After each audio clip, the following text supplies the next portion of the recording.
Hello, B Nation. Dr. Frances Richards here, and we have an exciting opportunity for you to make your voices heard and win big at Black Entrepreneur Experience Podcast, aka Beepodcast. We're constantly striving to bring you the most engaging and insightful content, but we need your help to make it even better. We want to get to know you, our incredible listeners, on a deeper level. That's why we've launched a short survey to gather your valuable feedback. By taking just a few moments to complete our survey, you'll have the chance to win an Amazon gift card. To view the contest rules and complete the survey, please visit our official website at drfrancesrichards.com/survey. The survey is also in our show notes. Hurry though, the contest deadline is approaching fast. Don't miss out on this exciting opportunity to give us your feedback and win fantastic prizes. Head over to drfrancesrichards.com, survey now, and thank you for your valuable input. The survey is also in the show notes. Thank you. Welcome to the Black Entrepreneur Experience Podcast. Inside the business, buzz, and brilliance of Black entrepreneurs. Here's your host, Dr. Frances Richards. What happens in Vegas goes all over the world on Black Entrepreneur Experience, episode number 394. Thank you for joining us as we elevate the Black Entrepreneur Experience by interviewing CEOs, thought leaders, innovative thinkers, and Black entrepreneurs across the globe. I'm your host, Dr. Frances Richards. Our next guest is on a mission to bring plant-forward eating to underserved communities and populations and has a blueprint for taking your health and wellness into your own hands. Welcome, author John Lewis. Thank you for the invite. You're welcome. I've given our audience such a brief bio. Why don't you fill in the gaps and share with our audience what you want them to know about you and your business? It's interesting. My name is John Lewis, of course. Well, born in Little Rock, Arkansas, raised in St. Louis, Missouri. We moved there when I was like 2 years old. So I still have a deep connection with Little Rock because of my family that's there. Lived in Ferguson, Missouri. Went to undergrad at a HBCU by the name of Harris-Stowe State College, which now is grown so much. It's actually Harris-Stowe State University now. So congrats to them for that. They get to live the amenities that we didn't have when I was there. Then I went to graduate school at Nova Southeastern University in Fort Lauderdale, Florida. Graduated from there, worked in education for some time, and got really into the health and fitness industry. And as of 2012, I've been full-time with my venture, Badass Vegan. And at this moment, I also am a managing partner of a protein shake. We're the largest Black-owned protein shake company. We're in Costco, Target, Publix, I believe Ralph's as well. And then I also direct films as well. So I do a lot and produce films as well. Helping producing a film by the name of What the Health that is on Netflix now. Just finished up the follow-up film to that. Well, I won't say finished up, but finished up the majority of the film, which is the follow-up film, which I've been fortunate to have Chris Paul and Billie Eilish executive produce. And we're working on distribution for that right now, and just finished my first book, which hit the shelves March 14th. So doing a lot. Wow, let's unpack that. So talk about your book and the naming of your book. So the name of the book is Badass Vegan, rightfully so, with that being the name of my company, and I guess that's pretty much been my moniker for quite some time now. Badass Vegan didn't start off as me. It started off as more of a movement. I remember when I actually bought the website, the plan was to start like a vegan Facebook, to have people can have their own pages and have their pictures and all this stuff. And then I realized how much that would cost. And so it ended up being more about me after that. But the book itself is about a how-to guide of how to transition into a vegan lifestyle. And even if you are vegan already, just kind of giving some pointers and tips on a healthier lifestyle. Goes from my history, like I said, growing up in Ferguson, Missouri, dealing with everything I've dealt with, and also just makes it a little easier and not so scary to go vegan. I think a lot of people, they have a fear when they think about veganism or plant-based living, and it's just kind of to show, the difference that happen when you do it. So, talk about being vegan versus being plant-based.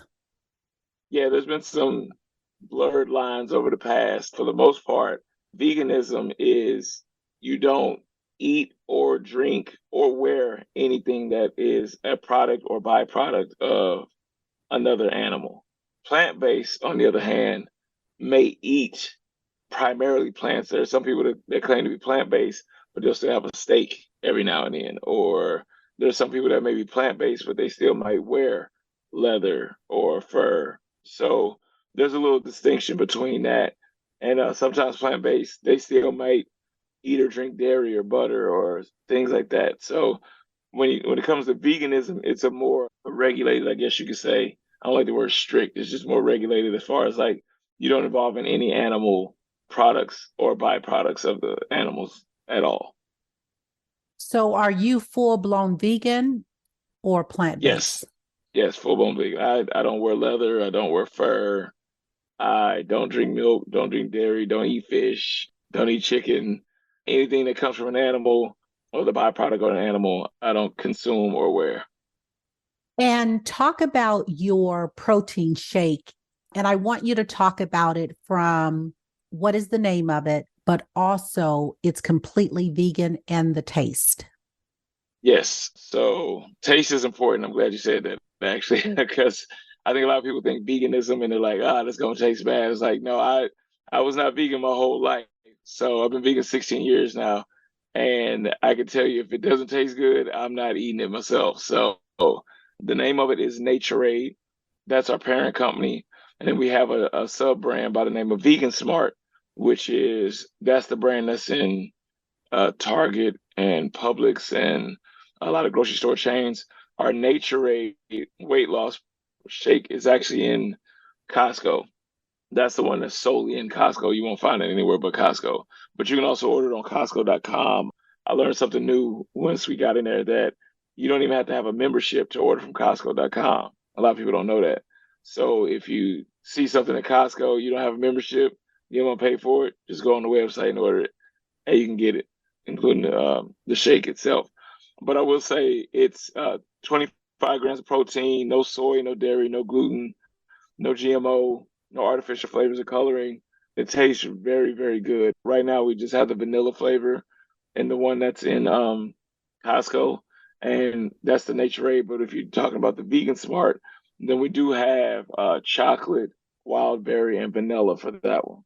And what's the difference between the two? The difference between the two mainly is that Costco likes to have like an exclusive brand per se. And so we actually formulated this one just to go into Costco. So that's what been the biggest difference in that. So like I said, this one is 25 grams of protein. The Vegan Smart is 20. I would say that the Nature Aid is a little thicker and creamier. Even though the Vegan Smart tastes great, the Nature Aid is a little notch above it.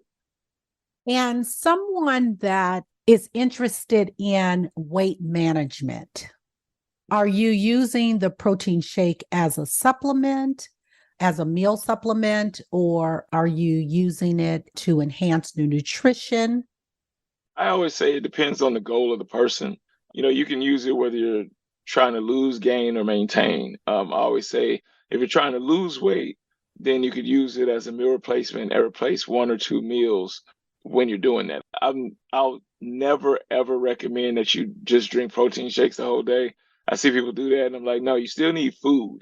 Now it's good for, like I said, transitioning. If you're just going vegan, it's good for if you're time management. You don't have time to prepare a meal. It's good for assisting you in your journey. But I don't believe that it should replace all your meals. I still think we need food regardless. So if you're losing, you replace one or two meals with it.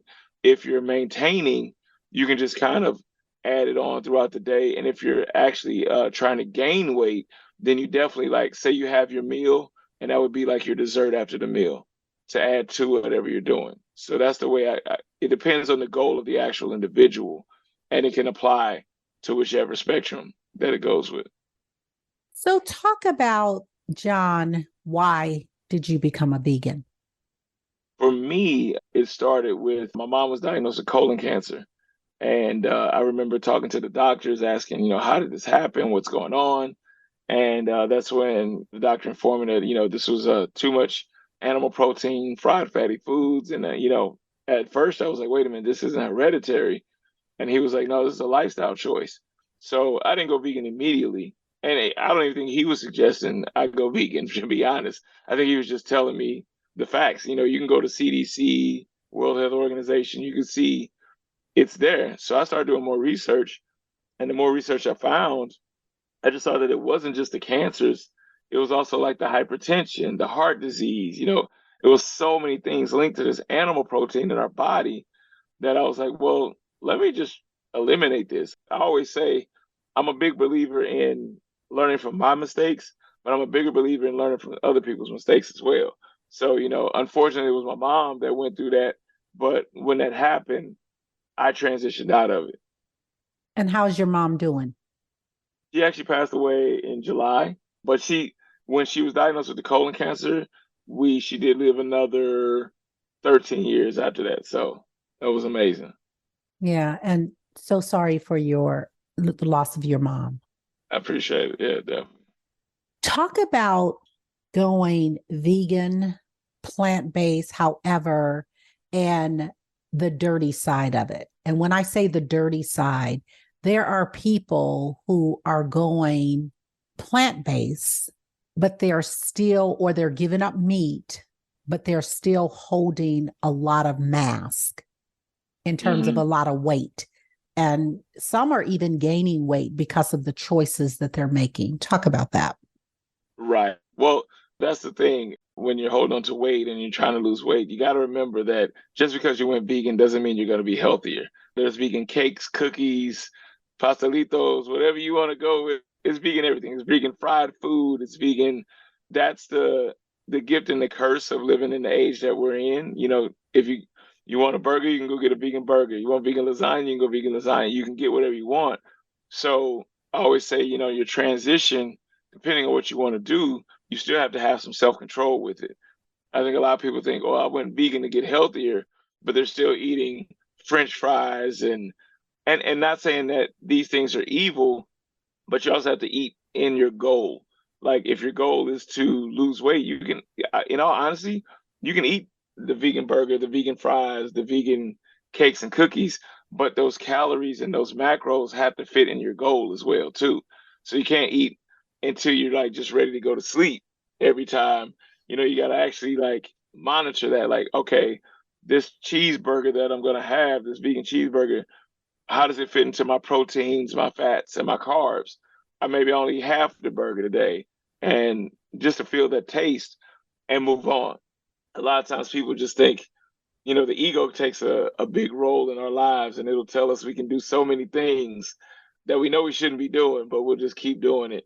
And I think that's where you find a lot of people that fall short of the goal because they go in kind of blindly and just want to do whatever they want, but they have a goal as well. So you have to pick one, either the goal or the ego. John, what advice would you give someone who's wanting to transition? How do you recommend they transition into more of a plant forward, plant friendly lifestyle? The biggest thing I always say is that number one, you got to have fun. I believe the problem is a lot of people, and this goes for a lot of changes in people's lives. When they go for these changes, they put so much stress on themselves that they don't enjoy the journey. And then they're stressed out within the first 3 days. And they're like, you know what? This wasn't for me. It's like, wait, you only been doing it for 3 days. Like, what do you think? It was just going to be automatically easy? So I always say this, and I talk about this in the book, and I say, you got to treat this journey like a new relationship. The first 30 days of a new relationship, y'all getting to know each other, y'all having fun, y'all going on dates, y'all seeing what the likes and dislikes are. You romancing everywhere, whether it's the plane, the library, the dressing rooms, y'all just all over each other. And do the same with this food. Like, find out what you like and you don't like. If you really think about it, as a carnivore meat eater, we only consume 4 to 5 animals. There's the cow, the chicken, the lamb, the pig. And so when it comes to fruits and vegetables, though, there are over 70,000 edible plants on this earth.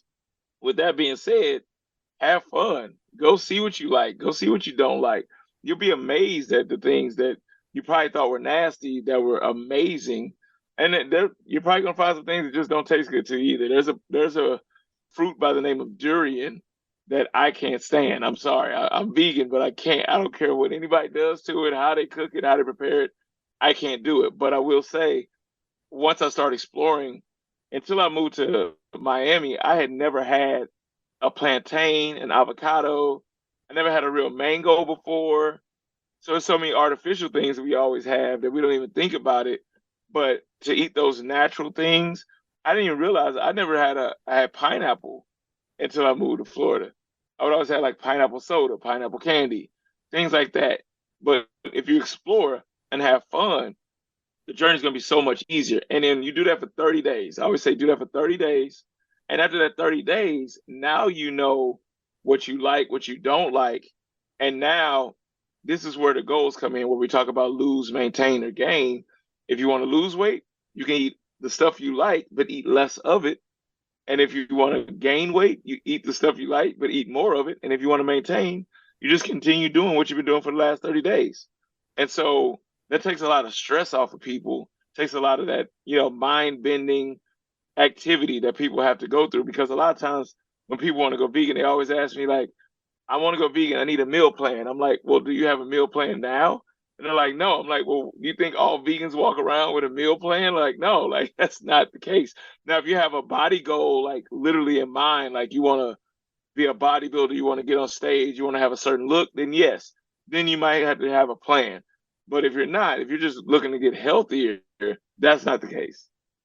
John, show us the book. It's an absolutely fabulous book. Great read. Thank you for my copy. Definitely. And let people know how they can get the book. And I want you to share, and you have many, your amazing recipes. Oh, I cannot wait. And I don't even want to talk about me. And I'm 90% plant-based, not vegan. And I don't want PETA coming after me, still wear my furs and leathers. So. And I say when I first went vegan, I didn't get rid of everything right off the bat. I'm like, hey, I'm not rich. I can't like just transition completely out. So what I would do is I needed a belt. Once I found a vegan belt, then I would transition and donate that one to somebody or donate it to Goodwill or wherever. Shoes. I still had my shoes, and then I would replace them one by one, my dress shoes, my tennis shoes, my basketball shoes, my running shoes. But it took time. It was like when I found something that fit into my lifestyle, then I did it. A lot of times people think, oh, I got to get rid of all this now. It's like, you can do that, but you might not find the one you want, the style you want immediately after you just donated all the ones you did love. So that's something to keep in mind. But yeah, take your time, find the stuff you like, and then once you find it, then you replace it. You donate the leather option or the suede or whatever the case is. Where can they get the book? Sorry about that. You can find the book at Barnes & Noble, Target.com, Amazon.com. A lot of local bookstores have it as well. If you go to my website, on my book tab, you can find all the different locations that you can find it at, but it's pretty much everywhere. I've been very fortunate to where my publisher put it in as many locations as possible. I'm also hosting about 13 to 14 events this year, and I have the book at all the events as well. I'm signing and autographing copies there. Tell us the website where they can find out the events. Badassvegan.com is the website. One event that I'm hosting is called the Vegan Street Fair. We just had one Sunday. It had 40,000 people there, which was amazing. It basically takes up about 6 to 7 blocks. And then it's just food vendors, clothing vendors. We had 95 vegan food vendors there. It was amazing. And basically, we're doing 9 cities with that one. And that one is, we did LA to kick it off. We got Miami, April 22nd. Then we got New York, Austin, Texas, Vegas, Seattle, Oakland, Atlanta. I believe that's all 8, I believe, the next 8 cities. And I'm also hosting an event called the Vegan Block Party. which is in Fort Lauderdale. I host that 4 times a year. That's in one location. And I'm hosting the Vegan Soul Fest, which is in Baltimore, Maryland. And then I'll speak at a lot of different engagements too, which I'll be at. And I'll have the book there as well. It's a beautiful book, great Thank you. read. Tell us, I know you have many. Share your favorite recipe and a story behind it. I got to go with, and I'm sorry I don't have the page right off of the bat, but I can tell you my favorite recipe, and the reason for it being my favorite recipe is the Badass Beautiful Mess. And the reason why it's my favorite recipe, there are some in there that may taste better. That's true. But this one just brings back memories because it was when I was like dead broke. I had like $8 in my account, and I was like, what am I going to eat today? And I looked in the cupboard and I had sweet plantains, I had quinoa, I had some onions, I had some avocados. And I was like, you know what? We're going to put this together and it's going to be a beautiful mess. And I literally said it to myself, not thinking of like making a recipe out of it. It was just something that I needed. And when I tell you, it was just perfect. So you take a bed of quinoa, put it in a bowl. I like to bake the sweet plantains, keep from frying it. Not that I don't eat fried food, but I try to limit it as much as possible. So once you put that in there, you put the sweet plantains, I make it in the guacamole. I'm not a big fan of just avocado by itself. I like to season the avocado. So I did that, put the guacamole on top, and then I grilled the onions. And I put the grilled onions on top of that. And it's just perfect. It's got like the sweet, the savory, the healthy fats. It's just everything's in there. And then a lot of people don't know that quinoa actually has all the amino acids that you need. So it's a complete protein as well. It just fills the need and it tastes real good. And I'm going to step back and then step forward in the same conversation. So excited that you are coming to my great city, Las Vegas. So we will Ah, definitely hook up. And when you talked yes. about the quinoa, I'm interested in, and I'll explore in the book more so. I haven't been a big fan of that. And I don't know, and I've had it out at at a restaurant, not specifically making it myself. So I hadn't purchased it because I didn't like the taste of it. So Yeah. I'm going to have to revisit that. And I believe too, and so this is the picture of the badass beautiful mess. Um, Nice. yes, very, very tasty. But one thing I'll say is that I don't think I think I was in the same boat when that happened, when I transitioned over and I started eating the quinoa and Amrath and checking out all these things. But one thing that we forget is that you could season all these things. Like I had to deal with, once I started working with like the seasoning, put a little oregano in there, put a little salt in there, Himalayan sea salt, things like that. Then it started to like pick up. There's a good friend of mine by the name, her name is Chef Charity Morgan, and she gave me this amazing tip. I think I mentioned it in the book, and I gave a shout out to her for it. But she always talks about a lot of times you can make, especially when you got a big family, you don't have time to cook 18 different meals every day. So she'll make the basics. It's like, okay, we're going to make rice, we're going to make beans, we're going to make these plantains. But what she'll do is she'll make a batch of 4 different sauces for the week.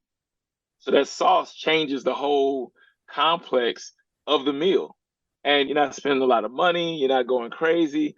And she said her kids love it. They're like, hey, we having the red sauce today? We having the green sauce today? Like it changes the whole taste and texture of that meal. It could be the same core, but once you change that sauce, and everybody, I'm sure anybody that's watching this right now, they can think when you change that sauce, it changes the whole complex of a meal. That's awesome. I want you to have a monologue. I want you to name this person, living or not, and they've inspired you so much. Who is that person and Ooh. what are you saying to that person, John? Thank you, Mom, for everything that you've done, for instilling in me that it's okay to be confident and always look out for others. Just an amazing person, selfless, gave up everything. A lot of people don't know. I talk about it in the story in my documentary as well as the book. You were really my grandmother. You adopted me at birth. My mother was addicted to crack cocaine, and I was actually born addicted to crack cocaine myself. And she still took me in and loved me like I was her own. And I love you and I appreciate that. That's a beautiful story. Thanks for sharing. Talk about becoming an author and writing the book. It's definitely a process. Like, a lot of times you think, oh, I got all these thoughts in my mind. I'm gonna put them on paper, gonna sell this book. And it's like, no, it's not like that. It's the format you gotta do. It's so many things that go into it, even the recipes, like narrowing those down and the photographers that I worked with. Like everybody was an integral part. I had an assistant writer that helped me out as well to like have that correct format. So it probably took about a year and 9 months to finish the whole book. And that's because there was so much detail in it. If it would have just been a recipe book, then it would have been fine. But me telling my story, talking about the transition to veganism, how to help people, helping people how to figure out their macros for their life, talking about health implications that come with this lifestyle change. There was a lot. Like there's 80 recipes in the book, but that's not the main focus of the book. The book is the how-to guide, and then the recipes just happen to be a bonus. But I still wanted to be appealing to the eye and make sure that like people saw that and they wanted to engage in this book and read it, not just for the recipes, but for everything that was in there. Talk about bringing your product to market, the protein shake. Mm-hmm. How did you get involved in that industry, and what advice would you give? I will say this, and I think any entrepreneur, any successful entrepreneur understands this. Whatever you do not do it because you think your family and friends are going to buy your product because they just want it for free. That is 100% facts. Like I never forget before the protein shake, I had a protein bar out. It was called Badass Power Cookie. We're doing pretty good. We did okay with it. I'll never forget one of my brothers one time. He was like, it would be so much more successful if you change this and change that. And I told him, I said, what would make it more successful? And he said, what? I said, if you actually bought it and then wait for me to send you free boxes all the time, like that would make it more successful. Like you always gonna have those family and friends that just want the free stuff. So that is the first lesson in business. It never fails. And I'm telling you, now you will get your friends and family that will support. Don't get me wrong, but they're still waiting on that free stuff at the same time. But I got involved into it because being vegan. My two business partners are my frat brothers as well. I'm a member of Kappa Alpha Psi, and my two business partners are in the same fraternity. So we've known each other for a while, and they had bought out the company Nature Aid previously, but they didn't have any vegan items. And that's when Kareem Cook, which is like my brother at the same time and business partner, he approached me and asked me, would you help us formulate this? And I was like, of course. And I was just doing it off of the strength that we were frat brothers, whatever you want to call it. And then that's when he came around and he was like, hey, man, this is like your baby too. We'd love to have you a part of this. And the funny part was I was like, the way my finances are set up, I was basically broke. So I was like, the way my finances are set up, I don't know if I can invest in that. He's like, no. Like, we'd bring you in as a partner, blah, blah. And I'm like, oh, if that's the case, let's go. So over time, we started developing. We got very fortunate that the company that we bought was already in some stores. So that way, transitioning and adding these products to the matrix, the stores are already buying from the company. So it was easier to be like, hey, we got these new products. Here you go. And we have Magic Johnson as a partner. We have Grant Hill as a partner. So that really helped out a lot too. You throw that name Magic Johnson on something, it's kind of like, oh, okay, maybe we need to listen to what they're saying. But at the end of the day, no matter what, no matter who you know, what you know, if the product is not good, because there were some models before this that didn't taste as good. And believe me, we knew. And once we changed those tastes and those the contents to be better on the stomach, and now we got prebiotics in it as well as the probiotics to ease the gut health. And once we started really diving into that, that's when it really took off. It's because we put more energy into the actual product instead of just trying to hype the product up. Talk about raising capital, and you alluded to it when you got into business, but talk about raising capital for your business. That's another thing that I think a lot of people don't realize. can be difficult, but it also has to be, you have to be patient. That was another thing. I think a lot of times we have these goals and dreams. We're like, I got a goal and dream now. I need the money now. And people are like, all right, you got the dream and goal, but let's evaluate this. Let's look at this. Let's make sure, whether it's, the protein shake, the book, the films, it takes time. You have to get somebody to see your goal and understand what the goal is, and the timing has to be right. There might be somebody that has the money, but they don't have the money to allocate to you at the time. And I think a lot of people get that confused too, where they're like, oh, this person's rich, so if they don't give me the money, that means they're being selfish. And they're like, no, no, no, it just, the timing's not right. And I believe the most important thing, and out just not with capital, but business in general, is that you have to be okay with this working out tomorrow or 20 years from now. That's what people don't realize. Like, your time schedule doesn't mean that's the universe's time schedule, the whole business time schedule, the bank's time schedule, whoever's going to give you the capital. Everybody has a different schedule. And you have to understand that if you really want to be successful in this, being patient, but still pushing forward is very important. I always tell everybody, I'm the friendliest pit bull you ever gonna meet. Like, I'm always nice, but I'm still gonna make sure that we get this done. Like, I'm not gonna push it. I'm not gonna bother. I'm not gonna harass anybody, but I'm gonna make sure that hey, this is over here. We're working on this, this and that. So as far as capital, you really just got to make sure that the product is superior, and that you have to remember too, as an entrepreneur, you are the brand. I think a lot of times people forget that. Like, their social media page is all over the place. They got a lot of negativity. Like, these people are gonna check you out. You know what I'm saying? They're gonna look and see what you're doing. If you're using the B word, all the things. Like, I crack a lot of jokes on my page, but I never degrade anybody. I never talk bad about anybody. If you want these people to invest in you, they're gonna do that background check. They're gonna see what you're talking about. They're gonna see if you're spewing hate. They're gonna see if you're spewing love.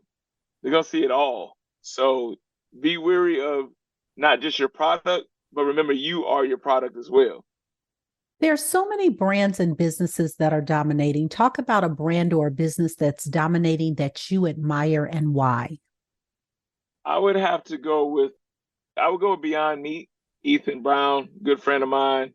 I know people sometimes are like, oh, the mock meat, that's bad. But as far as how he's changed the game and taken his company to a multi-million-dollar company from his garage, pretty much, is amazing. And, his ethics are still there. He won't deal with anything that, doesn't promote the whole community as a whole. And he's just being innovative too. He's always developing some kind of vegan chicken, some kind of vegan beef, some kind of vegan. They'll probably have cheese next because they do everything. And I love how he's basically penetrated the market and almost created a new market because of it. John, what is your zone of genius? Zone of genius. I don't think I've ever been asked that one. That's can you help define that? I don't know. Another way would be, what is your superpower? Oh man, my superpower is love. It really is. Like, it's so funny. I just believe if everything's done with love, everything's gonna work out. And it starts with self-love. I think people fail to realize that, like, the more you love yourself, the less this world can bother you. And people don't realize that. Like, I was talking to a good friend of mine, and we were talking about stress, and I was like, well, every situation happens to everybody almost, but the stress that comes with it is us. We put the stress on this needs to be done today. This needs to be done tomorrow. So, oh God, what am I going to do? Somebody else is like, oh, this has to be done tomorrow. Okay, well, let me get to work. So I believe that self-love and having the confidence in yourself to understand that you can get this done, understand that I can live my healthiest life and live my most fruitful life. I think a lot of times that self-love, people think they turn it into monetary. As long as I got this money, I love myself, I can go do these things. Like, yeah, but when it's all said and done, that health is the most important thing you ever gonna have. It's the biggest wealth you'll ever have. Because there's a lot of rich people sitting on a deathbed because they didn't take care of themselves. I'm not talking about 90, 100 years old. I'm talking about like 40s and 50s that didn't live that healthy lifestyle, and it came back to haunt them. And so I would say my superpower definitely is love, and self-love is the number one thing. And then once I love myself, now I can love the rest of the world. But a lot of times we have this fake love inside, and we deal with a lot of hate. And when you're full of hate already, anything can trigger you to be more hateful. But when the love is inside, it doesn't matter what's thrown your way. You won't display that hate. You won't even embrace that hate. You'll push that hate away and just keep on loving. The best advice you were ever given.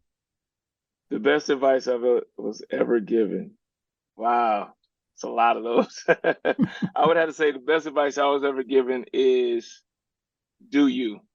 And I know it sounds basic, but and it was from my mentor Jim Morris, and he just basically was like, "Do you?" Like at the end of the day, you can't be anybody else. You can only be yourself. A lot of times, people spend so much time trying to impersonate somebody else's goals, somebody else's dreams, but they're not pursuing their own dreams. You can. There's only you're one of one. We're all one of one, and I can give somebody my exact formula on business, and they still won't get the same results as me. But if I pursue what I am here to do, what I'm put on this earth to do, I can't be stopped. And I think if everybody finds that, and understanding that everybody doesn't have to be an entrepreneur to be successful. I think sometimes as entrepreneurs, I see that so much. I dislike when I see that when entrepreneurs are like, "Oh, you got a 9 to 5, then you ain't living the dream," and this and that. It's like, no, well, some people enjoy their 9 to 5. Everybody's not meant to be an entrepreneur. I think when you find what is for you, then everything works out. How do you find that? The way I say it, and this is something I came up with a while ago, I made a post about it. I said, you take 10 things that you love to do and write those 10 things down. Out of those 10 things that you love to do, what helps the world, the community, but what helps something else besides yourself out of those 10 things? And out of those, whatever's dwindled down to those, 3, 4, 5, then you go, the last step is out of those 3, 4, 5, whatever's left over, what would you do no matter what if you never got paid for it? And that's when you find that's your why. That's the one that you need to pursue. Of course, you can get paid off doing it, but what's that one that you would do if you found out tomorrow, hey, man, I'm not getting a dime for this, but you would still keep going? That's when you found your passion, per se. John, if you conducted this interview, what is the one question you would have asked yourself? I want you to ask the question and answer it. That's a good one. Man, you got some good ones here. I would say, what's next for you, John? And as far as that, I am working on my co-director, Keegan, and myself, we're working on a series for Nat Geo. It's not official yet, but we are in talks with them about a show about basically decolonization of the world, showing the last 2,000 years of how colonization has shaped the way we live today. And from everything from our hairstyles to tattoos to earrings, the way we eat, our religion, our education, even the way we name our children. Like remember, we always sometimes we're like, why'd you name your kid that? He'll never get a job. That comes from that colonization mindset of you can't name him nothing unique. Like, I mean, my mom did the best she could, but if you look at it, my name is John, my brother's name is David, my other brother's name is Joey. I got a sister named Lisa. Like everything was so and her name was Camellia. And so she changed that narrative and not, but it's about really displaying we got enough information probably for 100 episodes, all the things we keep finding out. Even one of the beautiful things, and I don't want to mispronounce this name, but I don't know if you heard, New Zealand is actually changing its name back to its native name. So the country of New Zealand is actually changing back to its original. So it's like this whole decolonization of the world that is in place. We come to the part of our interview. It's called Rapid Round of Fun. I'm going to ask you a series of questions and I want you to give me very quick answers. If there's something you desire not to answer, feel free to say pass. Okay. Your ideal car. The electric Hummer.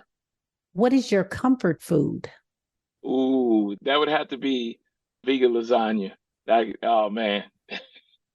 The last movie you saw. Avatar. The second Avatar. You relax doing what? Chilling with my kids. It's so funny. I actually like miss them when they're at school, like because I work from home for the most part. So yeah, that's when I relax, chilling with the kids. Shout out to the kids. Say their name, Yes, first name. Pax and Mars. So if you hear me say a lot, I say peace on Mars, because the name Pax actually means the Roman goddess of peace, and the name Mars is the Roman god of war. And it's funny because I get a lot of people sometimes they're like, "Well, why did you name your kids after the Romans?" I'm like, "Well, if you do research, you'll find out a lot of the original Romans were actually black, so that's why I did that." Thank you for sharing that. Your favorite singer or rapper? Anita Baker, Your favorite dance song? dance song. I'm just gonna say the artist. I'm gonna say Juvenile. We'll just say that. We won't say the name of the song. What food you eat every week, no matter what? That would have to be. I mean, shameless plug, but I do eat my protein shake every week, definitely. But I'll make it into a smoothie with some fresh fruit and things like that. But yeah, definitely my smoothies with the protein shake in there. And you're adding the protein shake. Are you doing fruits with the chocolate or no? Not with the chocolate. See, the good thing is like there's so many varieties that you can do. One thing I'll do with the chocolate is I might add avocado and turn it into like a pudding. I'll refrigerate it for a little while and then turn it into a pudding. With chocolate, I'll probably do like banana and peanut butter. That tastes amazing.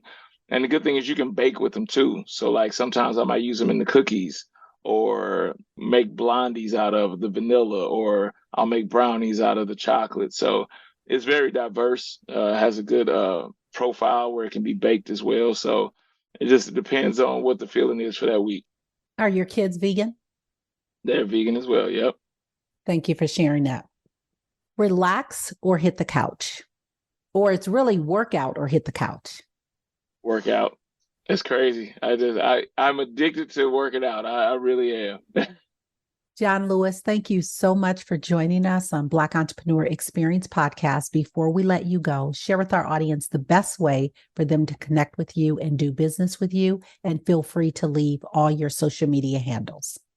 The best way to reach me, I would say, is my email address is john@badassvegan.com. I'm on social media wise. I'm on probably every platform from Instagram to Twitter to TikTok. I think I even got a Pinterest account somewhere, but it's all under Badass Vegan. And I'll make sure that I do that because you never know. Somebody might just take your name and put whatever on that page, and I don't want to be responsible for it. So, yeah, you can definitely reach me at all the social media links as well. Thank you. And tell them about the product again, where they can get your shakes and where they can get your book. As far as the protein shakes, you can get them at Costco, Target, Publix, Ralph's, Sprouts as well as Amazon Prime. We're on Amazon Prime as well.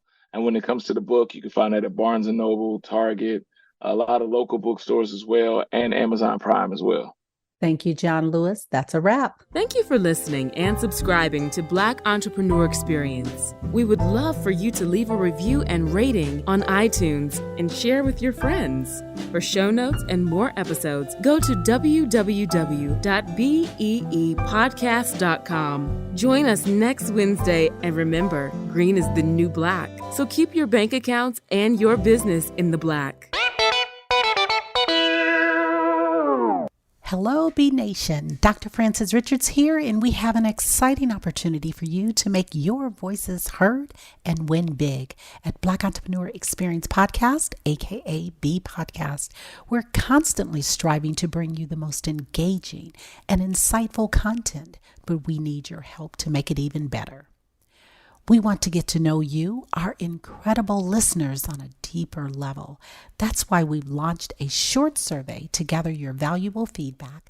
By taking just a few moments to complete our survey, you'll have the chance to win an Amazon gift card. To view the contest rules and complete the survey, please visit our official website at drfrancesrichards.com/survey. The survey is also in our show notes. Hurry though, the contest deadline is approaching fast. Don't miss out on this exciting opportunity to give us your feedback and win fantastic prizes. Head over to drfrancesrichards.com Survey now, and thank you for your valuable input. The survey is also in the show notes. Thank you.